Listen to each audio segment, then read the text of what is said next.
할렐루야. 네.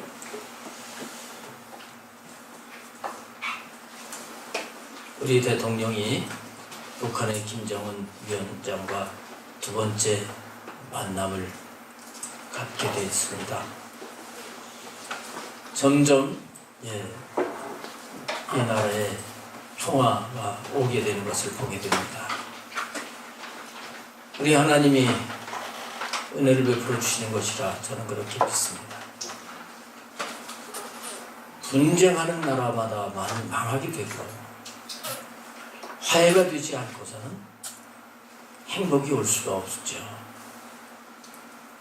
우리 하나님과의 관계는 말할 것도 없습니다.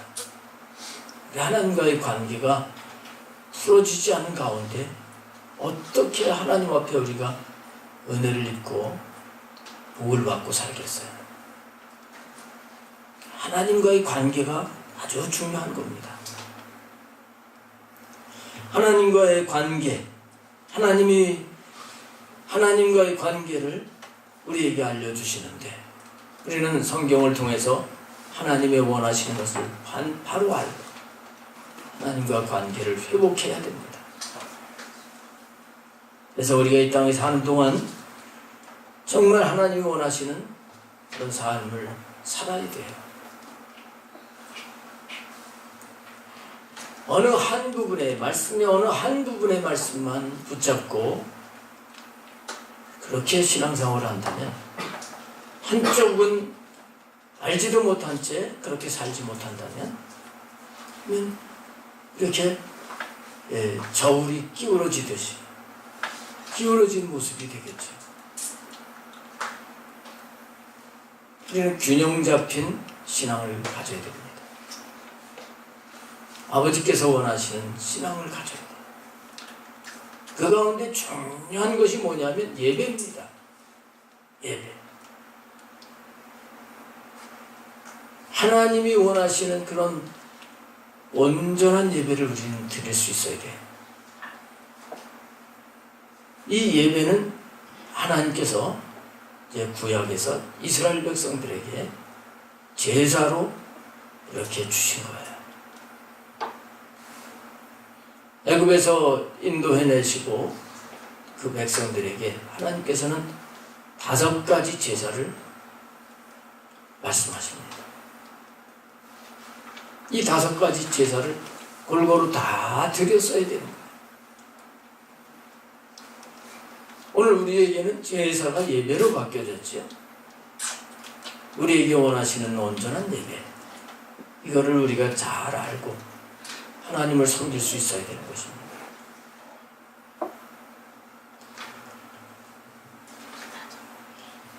하나님께서 우리 사람을 만드시고 에덴 동산에서 하나님과 좋은 관계를 가지고 살게 하셨습니다. 늘 하나님을 언제나 만나고 하나님과 교제하고 이렇게 살고 됐죠. 그런데 최초의 사람이 아담과 하와가 하나님께서 금하신 선악과를 따먹으면서 그 에덴 동산에서 추방이 됩니다.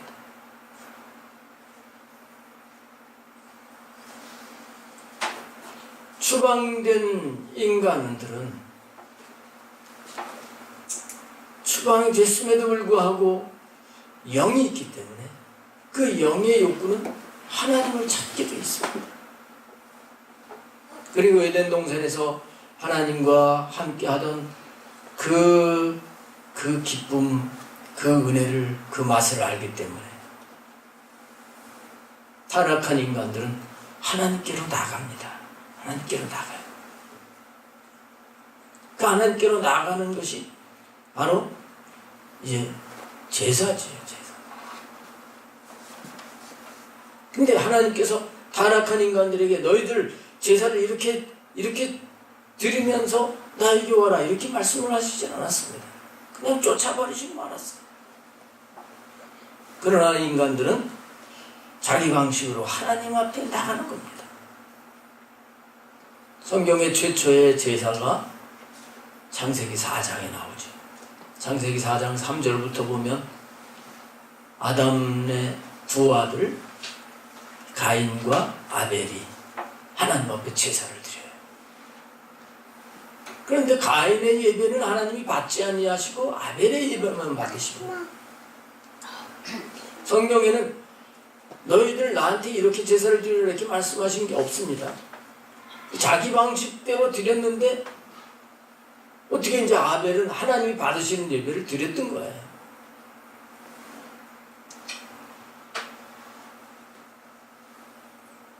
가인은 자기 예배를 받지 아니하시니까 화가 나가지고 자기 동생을 시기에 질투하여서 자기 동생을 쳐서 죽입니다.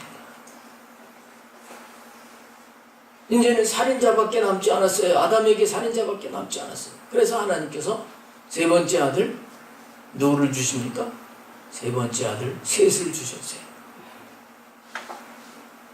이 셋이 에노스라고 하는 아들을 낳고, 그리고 성경에 보게 되면 그때의 사람들이 비로소 여호와 이름을 불렀더라 이렇게 기록을 하고 있습니다. 하나님을 불렀다는 건 뭐예요? 하나님을 찾아 나선 거예요. 이것도 일종의 어떤 하나님을 향해서 나아가는 이 법을 모르기 때문에 그냥 하나님을 이렇게 부른 거예요. 하나님을 부른 거예요. 그리고 이제 이어지는 성경을 보면 노아가 하나님 앞에 제사 드린 말씀이 나와요. 홍수가 끝난 후에 다른 사람들은 다 심판을 받았는데 노아의 가족만 살았어요. 방주에서 나와가지고 제단을 쌓고 하나님 앞에 정결한 짐승으로 제사를 드렸다 이렇게 말씀하고 있어요. 이때도 뭐 어떻게 드렸는지 그걸 알 수가 없어요. 그저 감사하니까 제사를 드린 거예요. 그 다음에 믿음의 조상 아브라함이 제단을 쌓았다. 또 야곱이 베델에서 제단을 쌓았다. 이렇게 성경은 기록을 하고 있는데 구체적으로 이러이러한 제사를 이렇게 드려라 하는 그런 하나님의 법령은 없었어요. 근데 애굽에서 큰 민족이 되었을 때 하나님이 애굽에서 구출해내시고 시내산에 왔을 때 하나님께서 오늘 본문에 보게 되면 시내산에서 모세를 통해서 명령을 하십니다. 5가지 제사를 제대로 지켜라 하고 명령을 하시는 말씀이 오늘 본문에 나와 있습니다. 하나님께서는 하나님의 백성이라고 하면 5가지의 제사를 이렇게 지켜야 된다. 규범서와 같이 말씀하시는 내용이 레위기 1장에서부터 7장까지 이렇게 쭉 나와요.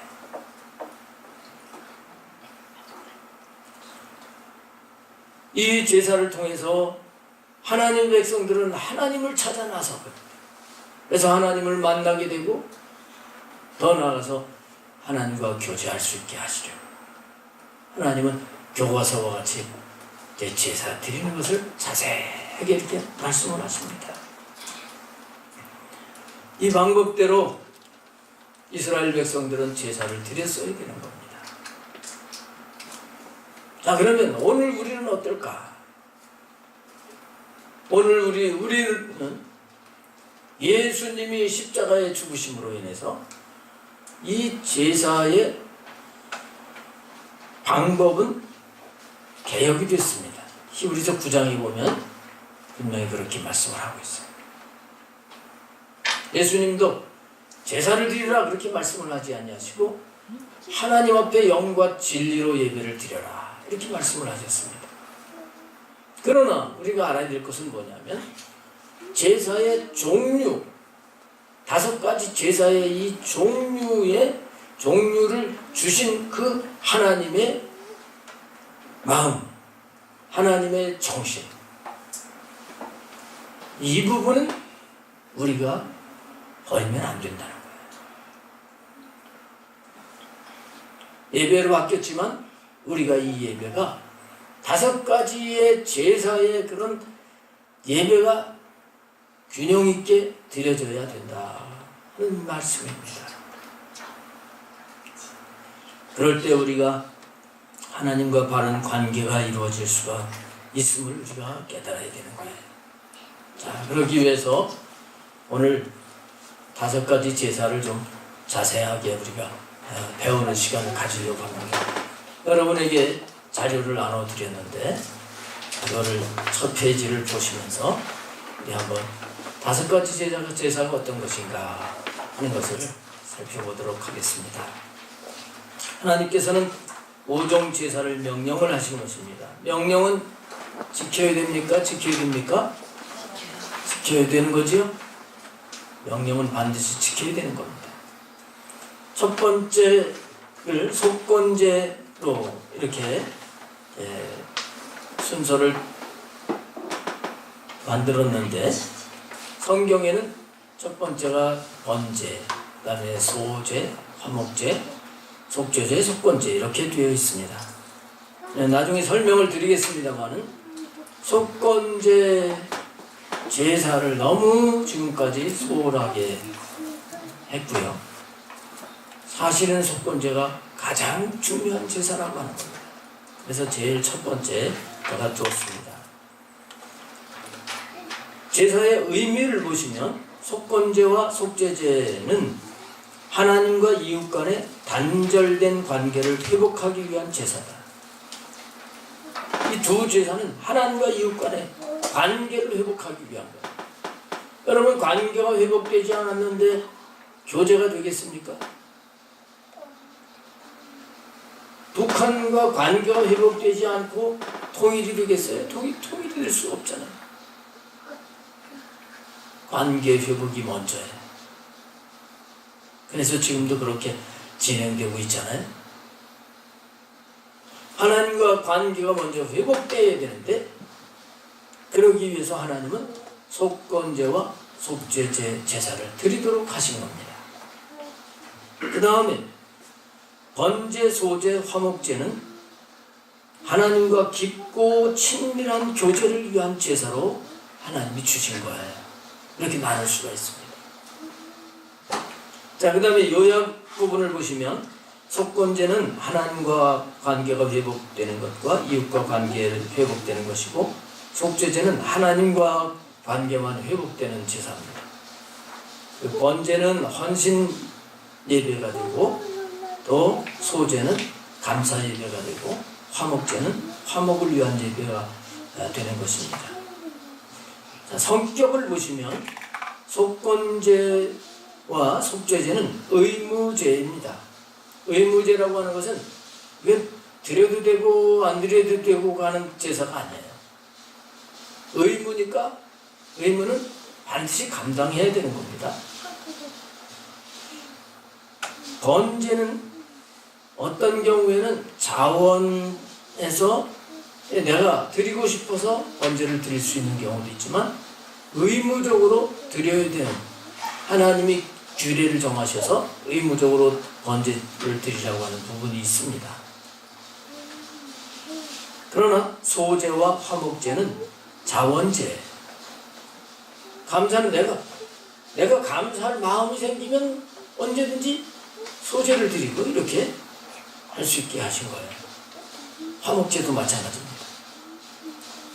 자, 그 다음 목적으로 내려와서 보시면 속건제의 목적은 하나님 또는 이웃에게 피해를 가한 경우 보상의 의미로 드리는 제사로서 이때 피해자에게 규정대로 배상하고 하나님께 속건제사를 드리는 것이다.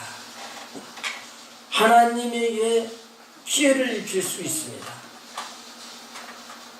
그럴 경우에는 배상을 해야 돼요. 또 이웃 간에도 피해를 입힌 경우 이걸 배상을 하고 하나님 앞에 속건제 제사를 드리게 이렇게 하신 거예요. 그 다음에 속죄제는 잘 아시는 대로 죄를 지었을 때 그 죄를 사함받기 위해서 드리는 제사가 속죄제입니다. 번제는 하나님과 정상적인 관계 유지를 하기 위함. 그다음 두 번째는 하나님께 대한 온전한 헌신을 상징을 하는 것입니다. 소제는 하나님께 대한 순수한 희생적 봉사를 상징하면서 이제 감사하는 그런 제사고요.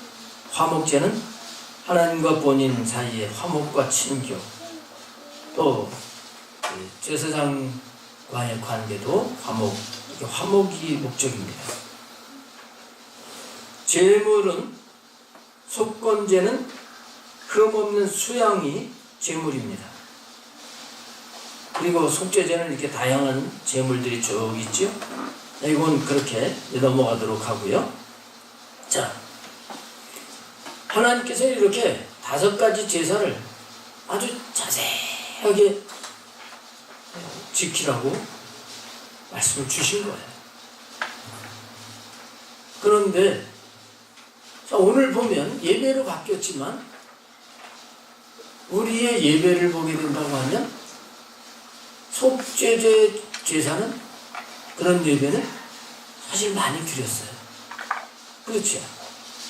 하나님 앞에 죄를 지었기 때문에 하나님 앞에 나와서 우리가 예배를 드릴 때 오늘도 회개하면서 예배를 이거 드린 건 참 많이 드렸어요. 그러나 속건제 예배는 제가 지금까지 신앙생활하면서 속건제 예배, 작년부터 우리 교회가 속건제 예배를 드립니다만 그 전에는 속건제 예배를 드리질 않았어요. 손해를 끼쳐놓고 하나님에게 손해를 끼쳐놓고 사람에게 손해를 끼쳐놓고 하나님 용서해 주세요, 잘못했어요 이러고서 그냥 그러면 됐겠지 하고 이렇게 왔단 말이에요. 근데 문제는 속죄제와 속건제는 하나님과의 관계 회복을 위한 것이라고 했어요. 이게 제대로 되어지지 않는다면 관계가 어떻게 되겠습니까? 관계가 회복되지 않고 이 등을 대듯이 이렇게 관계가 어그러진 상태가 되는 거예요. 그래서 우리는 그동안 우리가 속죄를 위한 예배도 드리고 또 감사 예배도 드리고 헌신 예배도 많이 드리고 했잖아요. 헌신 예배도 드리고 하나님과 화목하기 위해서도 나름대로 노력을 했는데 균형이 잡혀야 되는데 이 속건제 예배는 제대로 드리지 못했다. 그래서 우리는 균형 잡힌 신앙이 우리에게 필요한 것입니다. 5가지 제사로 골고루 드렸던 이스라엘 백성들처럼 우리는 5가지 종류의 이런 예배의 성격을 알고 더 거룩하고 진실하고 더 정직하게 하나님 앞에 설 수 있는 우리 예배가 되어야 돼요. 예배라고 하는 것은 전에도 말씀을 드렸지만 사실은 우리 모든 삶이 다 예배가 되어야 되잖아요. 이렇게 회중 예배가 있고 삶의 예배가 있잖아요. 그래서 이 부분은 단순히 모여서 예배 드리는 것 거기서 끝나는 게 아니에요. 우리 삶에서 이 속건제 신앙을 삶에서 실천할 수 있는 자가 되어야 된다는 것입니다. 여러분 나눠드린 그 자료에 보시게 되면 뒷장을 보세요. 뒷장을 보시면 속건제는 의무제로서 피해자와의 끊어진 관계 회복을 위한 회개와 배상이다. 회개도 해야 되지만 배상도 해야 되는 것이 의무적으로 속건제예요. 예배를 드리면서도 이런 예배를 드려야 되고 삶에서도 남에게 해를 끼쳤으면 그 부분을 분명하게 내가 잘못했다 하고 배상을 해야 되는 거예요. 그 다음에 속죄제는 역시 의무제이면서 하나님과의 끊어진 관계 회복을 위한 회개예요. 그건 오늘 예배 드리면서 여러분들 회개하셨죠? 네. 이것도 의무예요. 반드시 해야 되는 거예요. 번제는 의무와 자원제로서 더 깊은 관계를 유지하기 위해서 충성과 헌신을 하는 것이다. 그래서 우리가 하나님 앞에 충성하고 헌신하는 이 삶을 살 때 하나님과 관계가 계속 유지가 되어지는 것입니다. 화목제는 더 깊은 관계 유지를 위하여 사랑하고 기도하고 찬양하고 이런 거. 우리가 그래서 이제 예배 시간에 찬양하고 기도하고 하잖아요. 그리고 주님 앞에 사랑 고백도 하고 이게 이제 화목하기 위한 거예요. 그 다음에 소제가 더 깊은 관계 유지를 위하여 감사하는 것. 근데 거기 표를 보시면 그 비중 해가지고 30%, 25% 이렇게 표를 만들었죠. 거기 이 비중이라는 거 하는 건 뭐냐면 이 중요한 것이 어떤 것이 중요하냐. 속건제가 30% 정도의 중요성이 있다는 거예요. 근데 자 100% 중에서 30%를 우리가 무시해버렸다 할 때 우리의 신앙이 균형 잡힐 수가 없다는 거예요.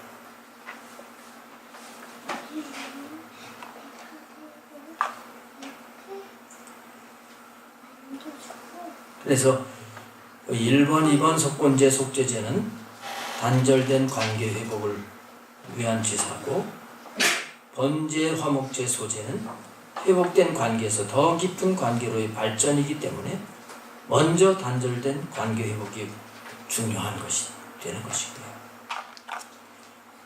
속건제는 그 관계 회복의 대상이 하나님과 사람이고, 속죄제는 하나님이시기 때문에 속죄제보다 속건제가 더 중요하다 하는 것임을 우리가 분명히 인식을 해야 되는 것입니다. 친밀한 교제 중요합니다. 그러나 단절된 관계 이게 먼저 회복이 되어야 되는 거예요. 근데 하나님께서는 이 단절된 관계를 회복하는 이 부분은 자원제가 아니라 의무제로 이렇게 지정을 하시고 반드시 하도록 이렇게 하시고 있음을 우리가 여기서 깨달아야 되는 것입니다. 속죄제와 속죄제를 우리가 명확하게 구분하지 못하고 사실 그냥 다 죄 사함 받는 거다 이런 식으로 살아왔던 것입니다. 네, 이걸 분명하게 구별할 수가 있어야 되겠습니다.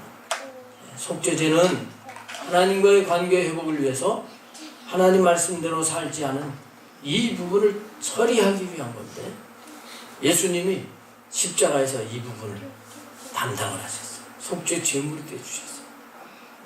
그래서 우리가 잘못했을 때 하나님 앞에 잘못했을 때 예수님의 십자가를 의지해서 회개하면 이 관계가 회복되는 거예요. 이게 속죄제 부분이에요. 근데 속건제는 다른 거예요. 다른 거예요. 속건제는 앞에 말씀드렸지만 하나님과 사람의 이 관계 회복을 위한 것입니다. 그러니까 예수님이 십자가에서 다 이제 죄를 담당을 하셨단 말이에요. 하지만 하나님과의 관계의 회복 속에 주님의 십자가의 보혈을 흘려주셨어요.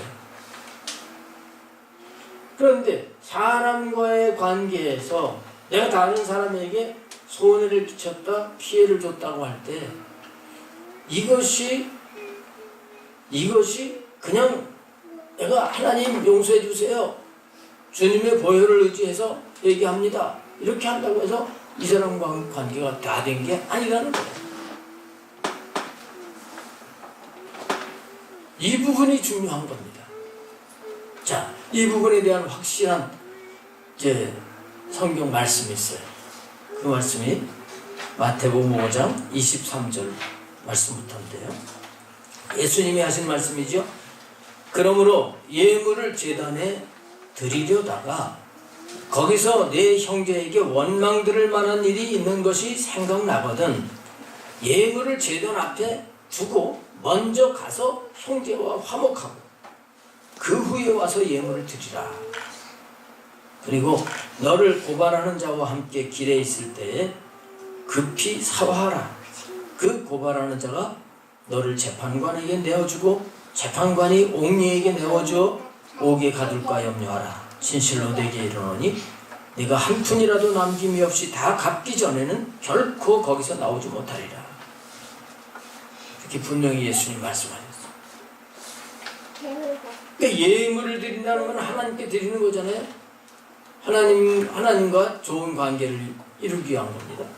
그런데 형제에게 원망 들을 만한 일을 다른 사람에게 손해를 끼쳤어요. 그 사람이 어떻게 하겠어요? 그 계속 생각하면서 원망을 한다.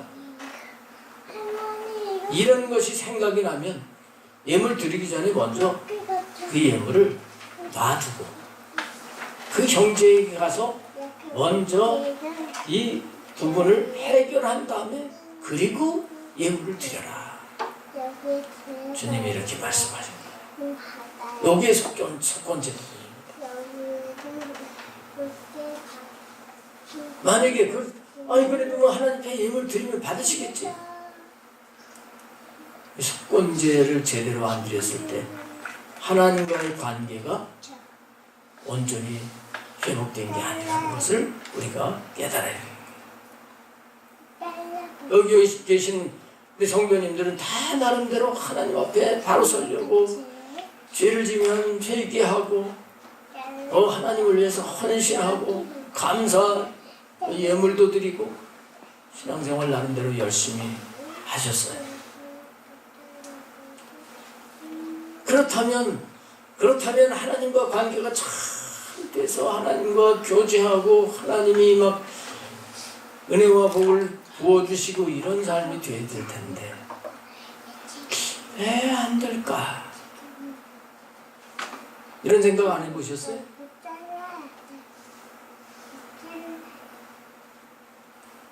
풀어야 될 걸 풀지 않으면 관계 회복이 다 된 게 아니라 속건제를 드려야 관계 회복이 제대로 되는 것이란 말이죠.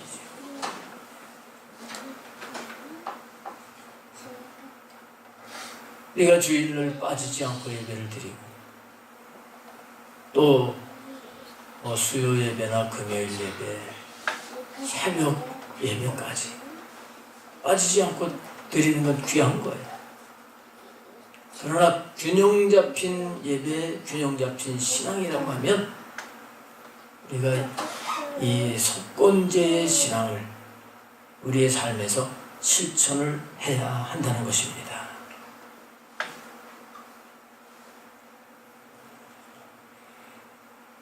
여러분 뒷면 도표를 보시면 오른쪽 옆에 신앙 점수 매기는 부분이 있어요.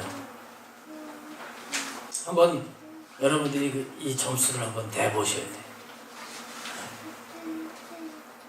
내가 정말 예배 중에서 속건제 예배는 피해를 주는 하나님이나 또 사람에게 회개하고 배상하는 걸 말하는 거죠. 요거는 100점 만점에서 몇 점이나 될까? 또 철저한 회개, 속죄제는 몇 점이나 될까? 하나님 앞에 충성하고 헌신하는 것은 몇 점이나 될까? 하나님을 사랑하고 기도하고 찬양하고 섬기고 하는 요 화목제는 몇 점이나 될까? 또 하나님 앞에 감사하는 이러한 예배와 신앙, 우리의 삶은 몇 점이나 될까? 점수를 한번 내보셔야 됩니다. 거기 300점 이하는 신앙을 다시 점검을 해야 된다. 그래서.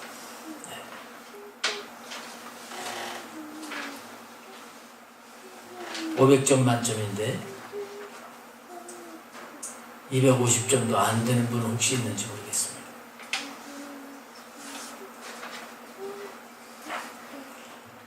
(300점에서) 400점 그 사이에 있다고 하면 이 5가지 종류 제사를 더 이해하고 더 균형 잡힌 신앙을 갖기 위해서 노력을 할 필요가 있습니다.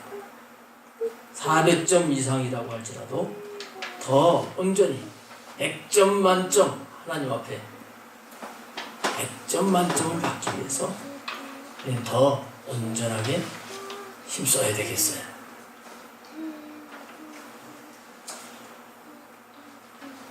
(6월) 둘째 주일을 속건제 주일로 지키려고 합니다. 그래서 다음 주에도 이 부분에 대해서 이제 더 말씀을 나누도록 하고, 우리 2월 둘째 주일 됐을 때는 하나님이 기뻐하시도록 이 속건제 예배를 잘 드려서 하나님과 막혔던 관계를 풀고 이웃과의 관계도 풀고 이렇게 하려고 합니다. 오늘 이 말씀의 의미를 잘 기억하시고, 여러분들이 잘 이해가 안 되고 그러면 저한테 물어보시고 해서 이 5가지 5종 제사, 5종 예배 신앙을 회복해야 되겠어요. 이 균형이 잡힌 신앙으로 회복을 해야 되겠어요.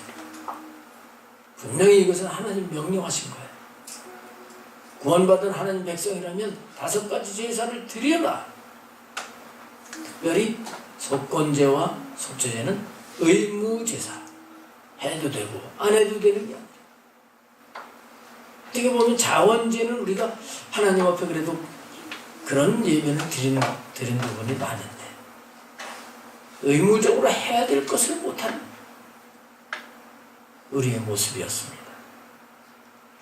이런 것들을 우리가 이제 하나님 원하시는 대로 다시 고치면, 하나님과 관계가 제대로 되기만 하면 놀라운 하나님의 은혜가 풍성히 임하게 되고, 하나님이 함께 하시는 가운데 새로운 삶이 전개될 것이에요. 할렐루야. 아멘. 우리가 균형 잡힌 신앙, 이거를 주님이 원하시는 것을 기억하고 이 신앙을 회복해 나가야 되겠습니다. 기도하시겠습니다.